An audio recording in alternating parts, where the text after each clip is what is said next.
I told you that the counselor asked like how many times I cried in a day. And I was like, only like 6 or 7. And then she just stared at me and I was like, is that a lot? Welcome to the Holy Mess Podcast. I'm Becca. And I'm Joy. You think you're a mess? You are not alone. We talk about the things of life through a lens of faith and find the hope in all of it. Today, we're going to talk about why you shouldn't judge people, even in the ER. why it's important to be honest about your mental health struggles. We're going to do that. And the wedding trend that we hope really does not take off. But first, our messy moment of the week. Unfortunately, my messy moment starts in the emergency room where, as you probably know by now, my husband ends up frequently. And thankfully, everything turned out okay. We just kind of went because he was in more pain than usual. Everything was fine, but we wanted to get it checked out.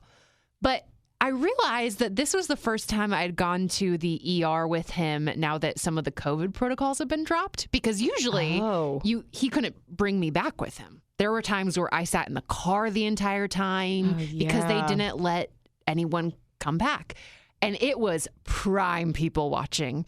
And so we sat in the emergency room, waiting room, probably for 2 hours plus. I hate that it takes that long. When you go, you just kind of expect it now. Oh, yeah. So we kind of played a game of figuring out what everyone was there for. And thankfully, I mean, we're playing games with people that were there for not that serious stuff. Like there's one girl who, I've thought of you, Joy, because she's like, so I ate gluten and now my stomach looks weird. And she was at the emergency room, which is not the correct use. You're celiac, I think. That's probably it. There was another family there where we learned through the kids singing All I Want for Christmas Is My Two Front Teeth that something had hit the mom in the mouth and she was missing her two front teeth. No. And the kids are just singing about it. And they had such a great sense of humor. But the moment that I knew I had issues was when this couple walked in.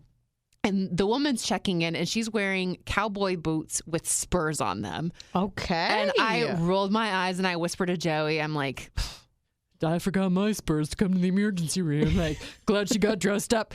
And then they ask her, what are you here for? And she goes, I fell off my horse. I was like, oh. She needs those for real. Oh, my Lanta. I thought she was going to be like, I cut someone with my Spurs. They're in the car. But I think so often people will look at Joey, and there have been times after surgeries where he'll get like a motorized car at the store. And I'm sure people are like, what is that 20-something, 30-something-year-old doing in a motorized car? And you just can't judge people from what they look like. And I know that because I've seen people judge Joey when he's needed extra care or consideration, because he is so young and he's thin, but looking at him you would have no idea the complexities his body deals with. Exactly. But in that moment I was like, Spurs, who got dressed up for the emergency room?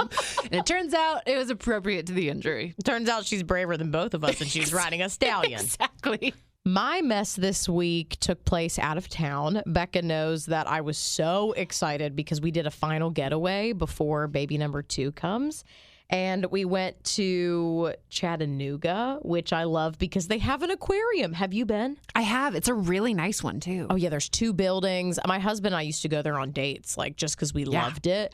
And we thought, okay, my kid, I took him when he was 1. I don't even know that he knew what a fish was. But now he's going to be jazzed about it.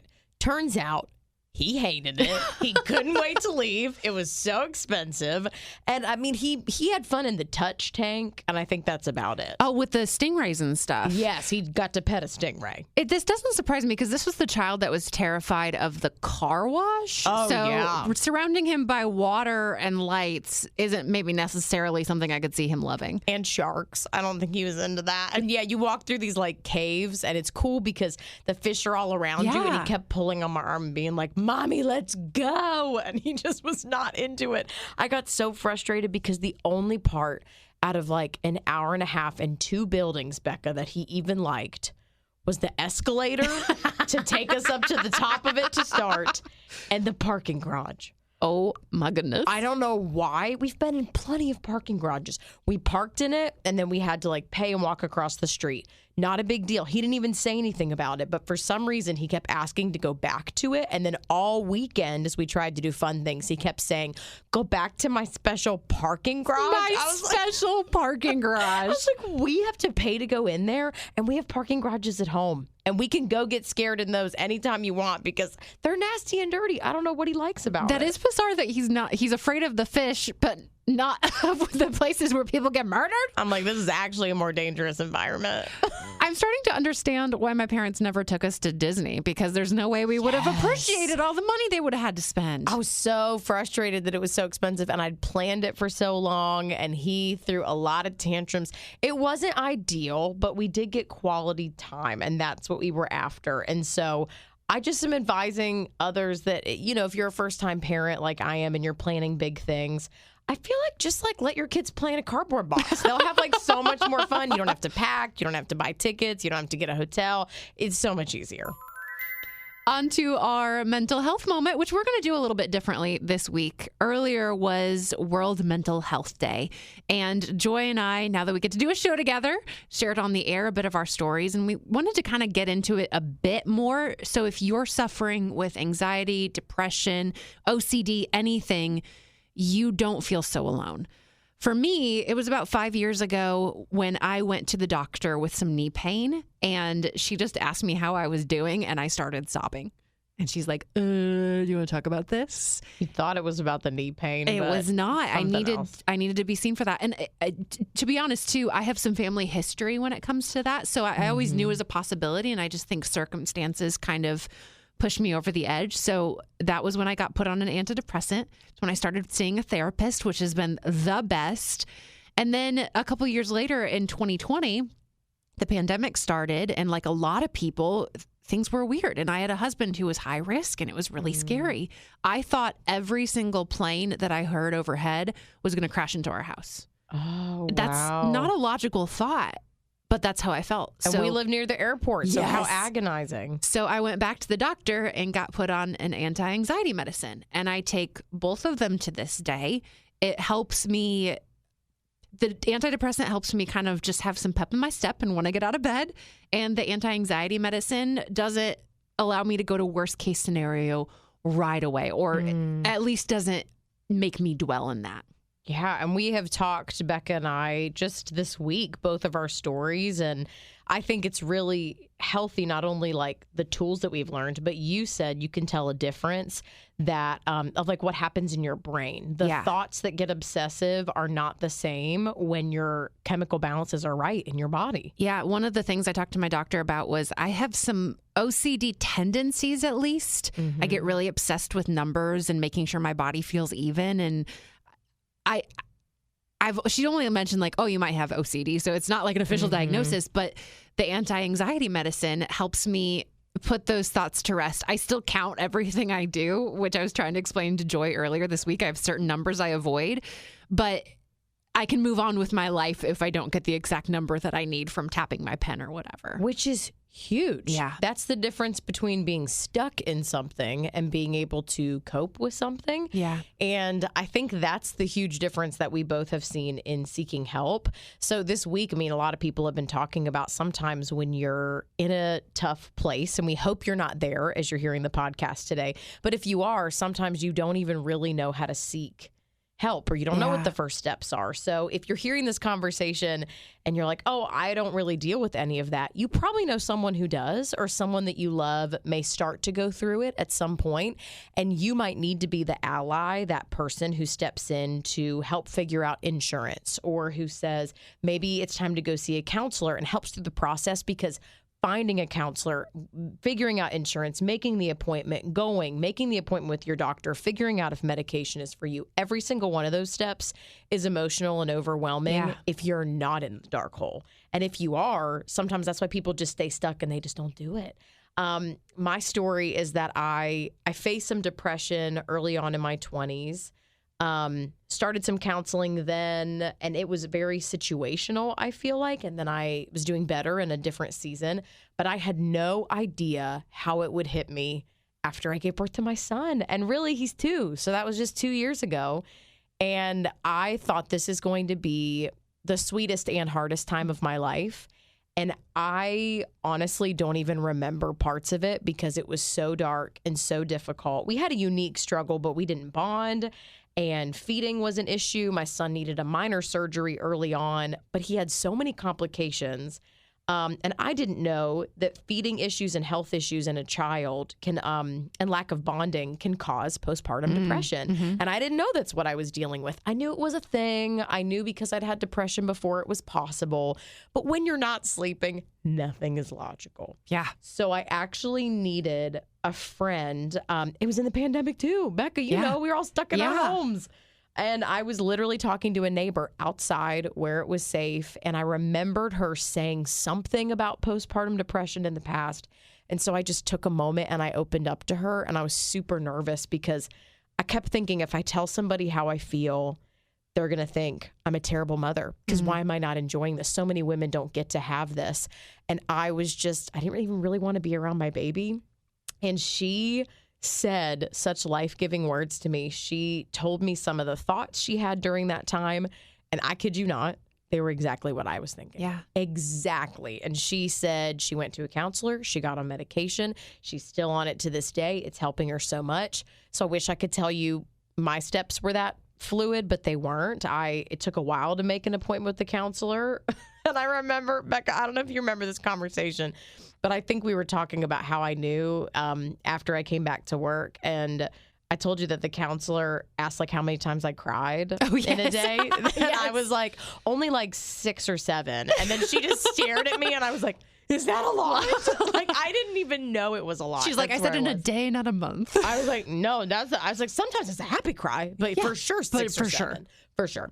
And so she helped me get a diagnosis. And then I didn't want to take medication because I didn't want it to potentially affect the baby. And things got really bad and really dark. And my husband was like, this isn't you, and I would like you back. And so I did end up taking medication, and I'm still on it, and I am doing so much better. And Judah needs a healthy mom and a present mom more than the fraction of a risk that might come from, because I know you were breastfeeding at the time, which was kind of part of the concern. And I kept thinking, when I'm done breastfeeding, then I'll be able to like give him this medicine. But things were so complicated with his health that I needed to continue to do that. And I'm so glad I started it.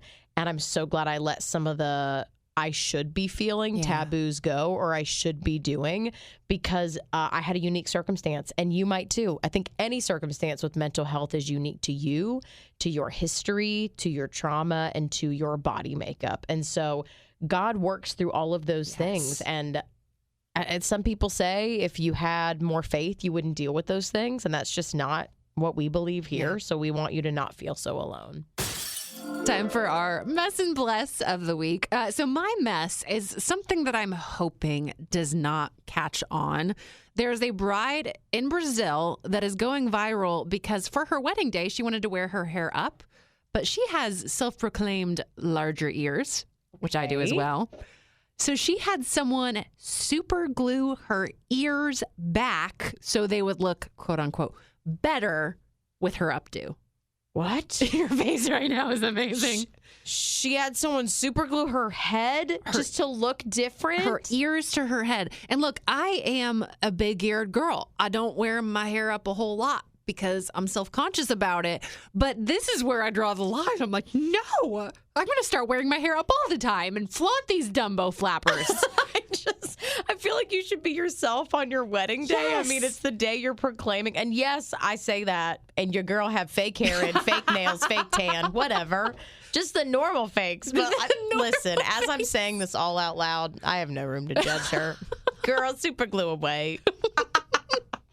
Okay, my mess this week is the Apple 14, which actually Becca has this new phone. Yeah, the iPhone 14? Yes, that. I don't even know how to call it because I'm not good with tech stuff. But the iPhone 14 and the new Apple Watch, they both have crash detection as this brand new feature, which is incredible. It will literally call 911 for you if they think you've been in an accident and you don't respond as they try to get a hold of you.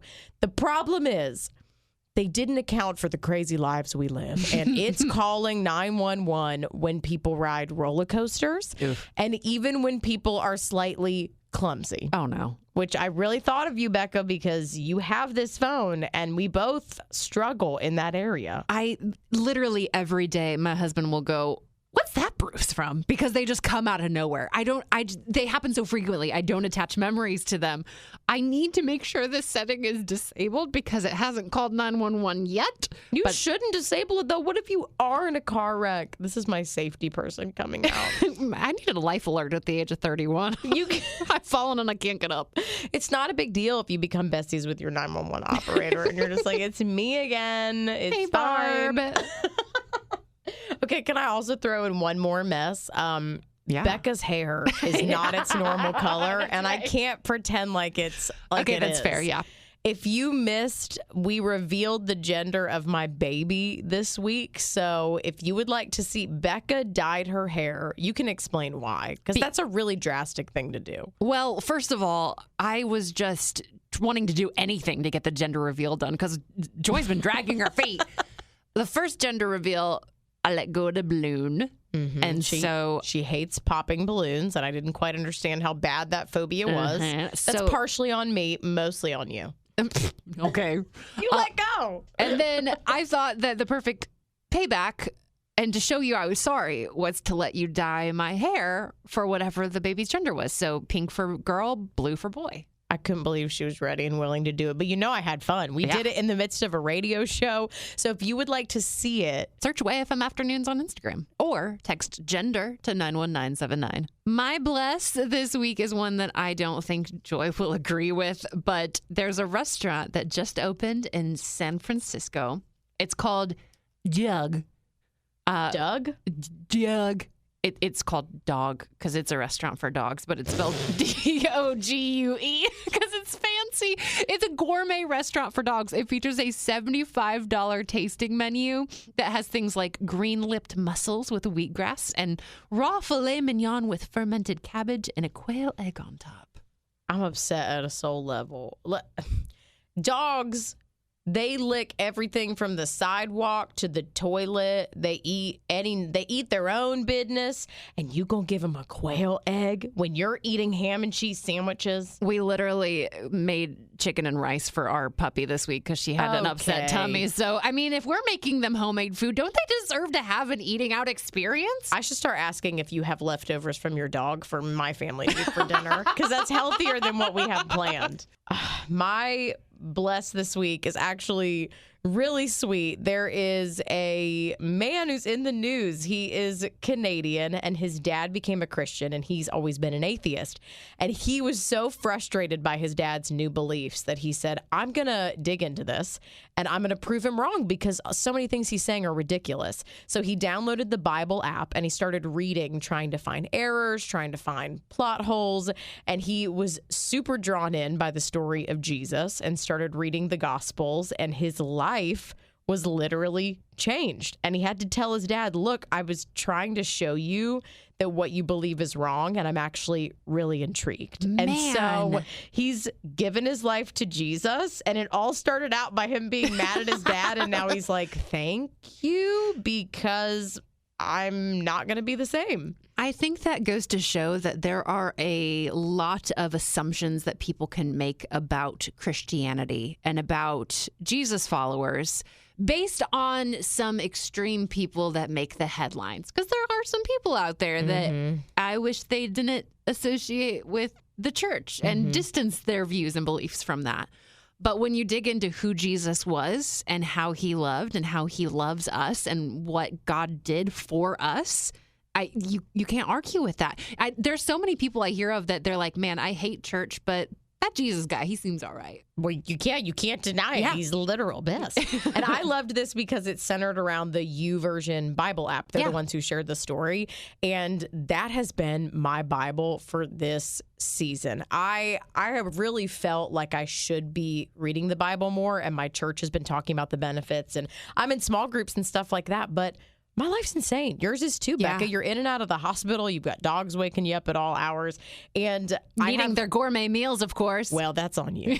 And my toddler wakes me up all the time. So the only time that I really get to read the Bible is when I put it on and you can play it. And while I'm getting ready, I know I have like the voices I like on the certain versions, and I just have it read the Bible to me.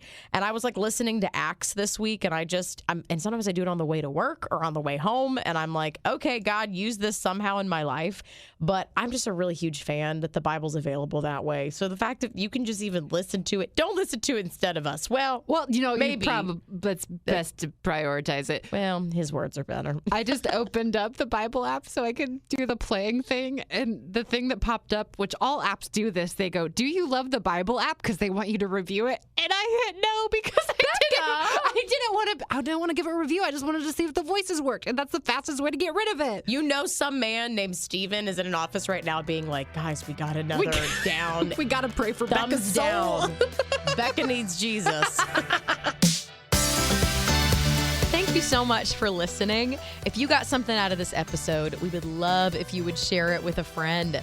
To be notified every time there's a new episode, simply text the word MESS, MESS, to 91979. And if you have anything you want to share with us, we'd love to hear from you. Email us at holymess@wayfm.com. Thanks for being a part of our messy family.